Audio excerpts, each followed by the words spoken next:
Now, welcome to an Andor ramble for episodes 1, 2, and 3. And we're going to start this out with some non-spoiler talk for anybody who's maybe trying to decide if they want to watch this or not, or, want some just kind of general opinions without getting spoilers. I already did a review over on the other channel, kind of a more generic, basic review, spoiler review. So let's start with you. What did you think, non-spoiler, of the first 3 episodes of Andor? Overall, I would definitely say I liked it. I enjoyed it. Okay. There was an interesting tone. It was different from Star Wars as we know it. I think it'll feel more Star Wars going down the line when we get to more stuff that's familiar. But being very unfamiliar with the stuff that they have in it now, it almost distances itself from Star Wars in a way. In a way. But it's not a bad but thing. intentionally at the same time. Yeah. I think it kind of distances. It tries to be its own thing first and foremost. Absolutely. I would definitely agree with that statement.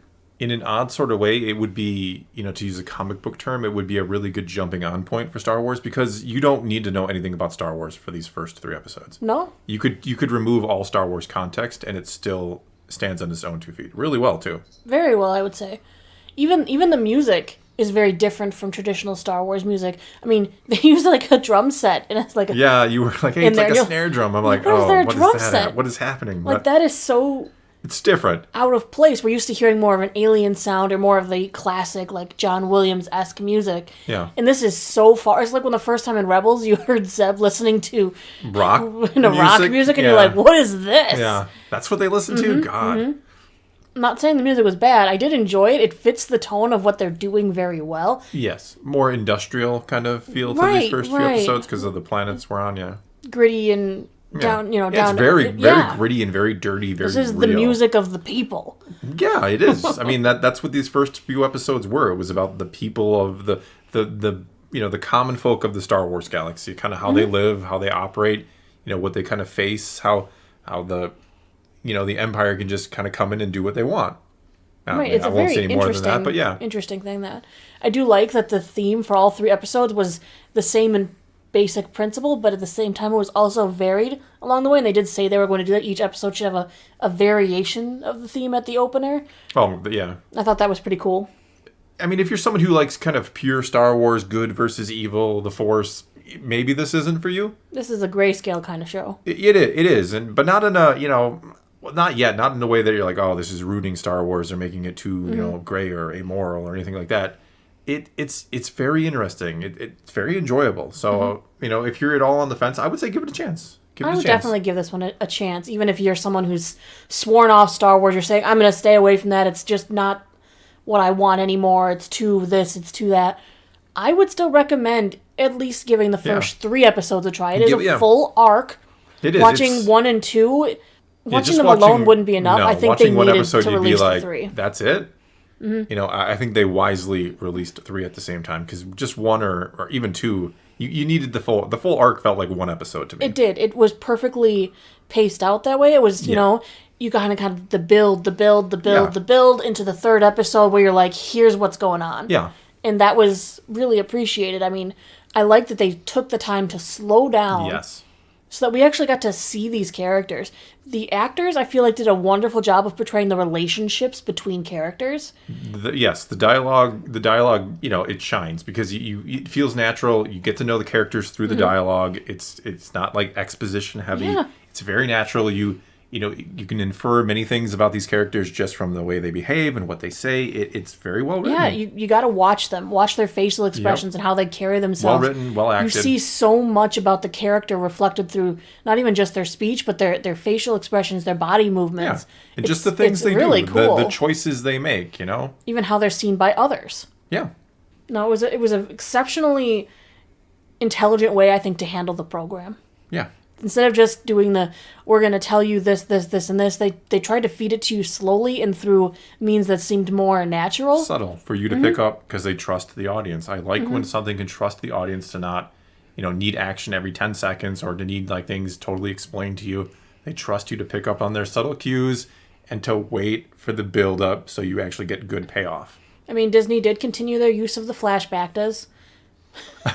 There was, yes. There's flashbacks in the studio. There's an interesting story in the flashbacks, just like there was for Book of Boba Fett. It's just going to take us a while before we know the whole story. It wasn't so consumed by the flashbacks like Book of Boba Fett felt like the flashbacks kind of take over. The flashback does. I might as well Right. use it. I think I coined that term, so I might as well use you it. should So use it. So yeah, it doesn't feel consumed by them like that did, where they feel so intrusive. They do feel a little. I think they do feel a little intrusive because the story is kind of slow, and I don't mean that as a bad thing. It's not bad slow. It's just it takes a while to get the things and the pieces on the board and moved, and for the big payoffs, and which is how it should be done, I think.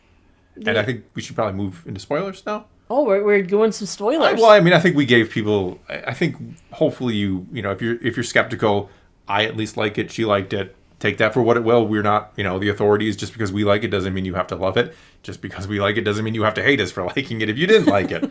But anyway, no, we enjoyed it. I recommend it for what that's worth. Okay, then I guess with spoiler territory, everybody. Beware. Doo. I don't know what that was for.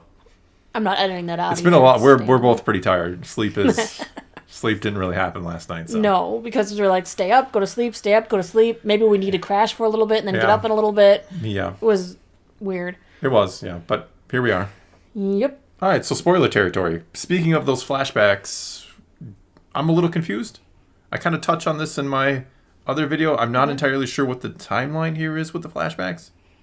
Yeah, because they reference saying that the Imperials pretty much said that this is a toxic planet now, no one should go there. Yeah. But at the time when we see in the flashbacks, when he left the planet, the planet was not toxic because there were some. There were the tribe of children. Yeah. The children of the corn were still living there. Lord of the Flies, and yeah. Yeah, but the children were all still living there. I'm going to assume all their parents died in some sort of a mining accident, but it could also be a conspiracy. Could be because of the war. Who knows? I mean, we know he grew up as a separatist. Yeah, because Marva is a separatist. That's why she was terrified that the Republic was going to come and kill the kid for being there, so she took him. Yeah, well, I mean, his backstory, Cassian's backstory is basically, they kind of get... I'm assuming they get enslaved, essentially, and then they rebel against the Republic, who kind of, I guess, enslaved them or is overworking them or something, and they kind of rebel, and then his father is killed, and that's when Cassian kind of gets into the fight, so... you're talking about the adopted parents. No, I'm talking... That's supposedly his real father, and now we're... I don't know. I think But he was saying, your father was hung in this square just like you'll be or something. I think he's talking about Marva's husband, who I think is the person who was with her on that mission. I think so, but I'm not entirely sure because Cassian was supposed to be 6, and he is not 6 in these flashbacks. I think him saying he was in the fight since he was 6, meaning a fight. Not like fighting for the rebellion, obviously. He's been fighting since he was 6. Yeah. I think whatever tragedy killed all of the parents, all the adults on this planet area, I think whatever that was part of a war.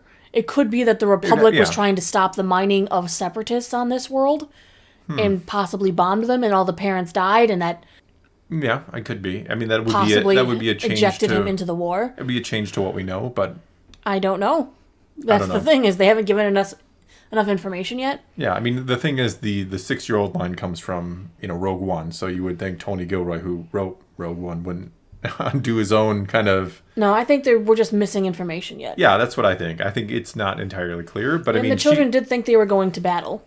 Well, yeah, they looked like they were ready to fight, for sure. Yes. Yeah, and there's something big going on. Yeah. We just don't know yet. Yeah, I just find it odd that Marva said that it's the Republic that is coming. It shouldn't be. It should be the Empire. Now, she might just call it the Republic still, or... I don't know. This should be after the Clone Wars. If Andor is around... If Cassian's around 10 in this would be after the Clone Wars. Well, they have to cover up something. Maybe that's why the children have to be gotten rid of. I don't know. He thinks his sister is still alive, though, which is... I'm curious how he comes to that conclusion. Maybe by the time he can talk, I don't know. We're missing flashback pieces, that's for sure. Yeah. I know we'll get them along the way. Yeah. I do like that their planet sounds like Canary. Yeah, like the canary in the coal mine. And they had toxic gas, and it was uninhabitable, according to the Empire. I'm like, I see it. It's kind of, bit on the nose, but not bad. I'm not going to be upset about that. Canary. Same difference. What do you think about them opening up in the red light district? Why not? I mean, we talked about that yesterday. Like, I mean, obviously, those kind of things happen in Star Wars. It's not like we've never seen anything like that. I mean, Return of the Jedi, Jabba's palace. I think, Ula is a slave girl. I hate to use that terminology. I don't want to offend anybody, but she is a slave girl in that. And Leia is essentially slave Leia. She was known for that for years until we turned it into Hutt Slayer Leia. But anyway, I mean, I think it's implied in Return of the Jedi that, that there's a, there's a slave trade. There's some nasty things that go on in the Star Wars galaxy. There's going to be red light districts and all of those What I found interesting is I want to know what the ramifications are of Cyril Karn's actions. His superior said... What is going to happen to him, yeah. His superior said, he got some people don't get into it. We're going to say, hey, this was an accident. These deaths were accidents because we don't want Imperial oversight. And if we say our crime rate is low, we won't have that. Yeah. And he deliberately disobeyed. And got a bunch of troops I mean, that's going to draw attention, right? He's starting trouble with this planet that's supposedly under their jurisdiction. Yeah. Which now they're probably going to lose that jurisdiction. Yeah, and the Empire will come. Take direct control. The Empire will put out the fires. Yeah, the spark of rebellion. And we had our first real world swearing. Yeah, weird. Yeah, was it Lionel? Yeah, his buddy, the Scottish. his hype man. I liked the Scottish. Yeah. I mean, I hated Cyril Karn in a good way because I should hate him. I don't know. I like the Scottish sergeant. He was my spirit animal here. You want to think that one of them is straight laced. He's just as straight laced. Yeah. Yeah, but he dropped the S bomb. Yeah. Whoa, great, right there. He didn't say poodoo or anything like that. Or dang Farrick. Yeah. Which I think ultimately ups the grit level on the show for some reason. It does, yeah. But, do they say that? I guess. Why not? Why not? I guess. They say a lot of things in Star Wars that we say. Yeah. Like, use a lot of terms that we do. It's fine. Fair enough. It happens. But I'm very interested in Cyril Karn. I want to know what the ramifications of these actions are going to be. And just the way he behaved was so, interesting. We've read articles about him. Yeah. Where he's kind of going to be, his mom always thinks he's not good enough. He's not, working hard enough no matter how hard he tries. His mom's not, proud of him. And you could see it. This is how it has to be done, standing up to his boss. And then somebody comes up and he's like, sir, I totally think you're doing the right thing, and I believe what, and he's, well, give us a speech, you're like our leader in this now. And he was so uncomfortable because he doesn't feel, I think, like he deserves that, so he's insecure and uncomfortable with it. You could see it on his face. Yeah. It's crazy how I thought he was really, really well portrayed. I'm going to make the guess that the Empire is going to kind of reward and congratulate him for what he did. That he's kind of drawing attention to, even though he got people killed. I mean, I don't think his direct superior is going to be happy with him. No. That he brought the Empire down on his doorstep, he's essentially. Not gonna have a job. But the Empire is going to be like, yeah, this is the kind of guy we're looking for, who's going to push the envelope and he's going to get in there instead of just sitting back and letting things like this happen. I wish we could watch more of it because I'm very interested in where it's going. That's when you watch something good, when you immediately want to say, fire up the next episode, but can't. Yeah, I mean, Andor's character is coming from such an interesting place. We know he's going to become a hero, that he's going to give his life for the cause. But now he fights for himself every day just to survive. To cheat people out of money so he can survive a little longer and hope they forget how much he owes. He calls in favors all that. He's that sleazy guy who's always coming around looking for a handout. And you're like, what is going to drive this guy from this sleazy guy into the service of I would do anything for my cause? Yeah. He doesn't have a cause right now. His cause is his own skin. Well, he's looking for his sister. I think that's the other. Surviving and finding out what happened to his sister is what his motivation is right now. But no, you're absolutely right. He's out for number one. Number one. Although he does seem to genuinely care about his mother. Yeah, I think he cares. I mean, I don't think he's like it's so conflicting right away that he makes, that first scene is so good because you hate the two, security officers, whatever you want to call them. You can tell they're terrible dudes, but then well, did they deserve to be killed for that? I mean, he kills one accidentally and then he shoots the other one basically in the head. So, it's a tough spot to be put in right away with your protagonist. Like, oh, he just did something that's pretty shady and yeah, even though those guys were pretty bad, like, that's not cool what he just did. No, I mean, like you said, he didn't do that on purpose. And then the second one was pretty much I can't leave a witness now. Yeah. It was all for his own skin, and then he was like, I gotta get out of here. Yeah. Character I did love, B2 Emo. You mean future K2SO? I think your prediction's going to be right.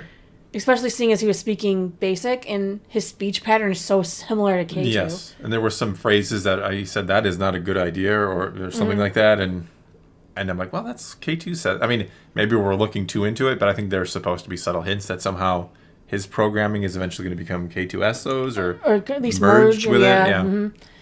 I really like Little B. I think he's adorable. Yeah.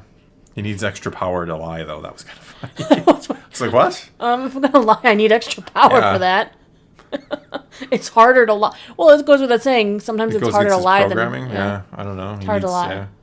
Yeah. He can't do it very well. He needs extra programming skills to lie. I found Bix's relationships very interesting. You can tell she's had a relationship with Cassian, and it didn't treat her well, probably because he sneaks around lies all the time. Yeah. So then she kind of gets with a more straight-laced guy, someone more reliable, like get a job and someone who she can, trust, I feel like. But then at the same time, she doesn't tell him what she does, either because she's ashamed or she's trying to protect him, and it ends up costing her because he gets jealous. He gets jealous, yeah. Mm-hmm. And he ends up losing his life, and you can really see how much she cares. I mean, she wanted to go over to Tim and with 2 M's. Tim with 2 M's. Yeah, but and they're not where you think. They are. Okay. But yeah, I thought it was interesting because, like I said, you can get a whole backstory about why she chose Tim after meeting her with Cassian. Yeah. You can tell she does still have feelings for him, but she can't trust him. Yeah, there's no future with Cassian. He can't even figure out his own future, much less any kind of joint future. How about Luthen? Oh, I loved him from the minute he came on screen. He's very interesting because first the first time you see him, he's like, I gotta park my ship. Where should I park my ship? Well, do you want somewhere close or do you want somewhere safe? And he's like, safe. Yeah. He's prioritizing I'll walk, his own safety, his protection. He's almost, in a way, it's almost paranoia. It's interesting. Yeah. He walks into a meeting with Cassian, and he's already got the doors armed with explosives the moment he walks in. He's got experience doing this, is what that says to me. That he has experience. He's been doing this for a while. Yeah, he's got to protect himself. He understands that. He knows how to cover himself and how to not do stupid things to get himself caught. Cassian manages to grab Cyril Karn and hold him at gunpoint, and Luthen's in the back and going, kill him. Kill him. You won't kill him, I'll kill him. Yeah. He's 100% like, I have to protect myself. Yeah. He understands the importance of safety over what is right in that case, even. But he's an interesting character. I want to know his backstory. I know we're going to get flashbacks with him, too, because he's got a shaved head now, but we've seen him with longer, grayish hair. Yeah. And a lady friend. Yeah. Plus, I think we've seen him with Mon Mothma, too. So I think I'm going to stick by he was some kind of businessman who the Empire probably took his business essentially out from under him. Just a guess. It might even be something, I don't know. For some reason, I know that they're like in a gallery or something, it looks like, in some of the pictures or whatever. So I'm wondering if he maybe was in like art or something. Maybe you think he was an artist? Now he's an artist of death. I don't know. I just want him to have some sort of interesting backstory. I think it's beyond corporate. Yeah. I think whatever he lost was more. Well, probably lost his wife, too, maybe. I mean, I don't know about killed, but maybe his marriage ended, and lots of things clearly went downhill for him. Yes. Very interesting. He was I can't wait to see more of him and how he knows Cassian's father. Maybe they've met. Maybe he was, like, kind of rebellion-y with them.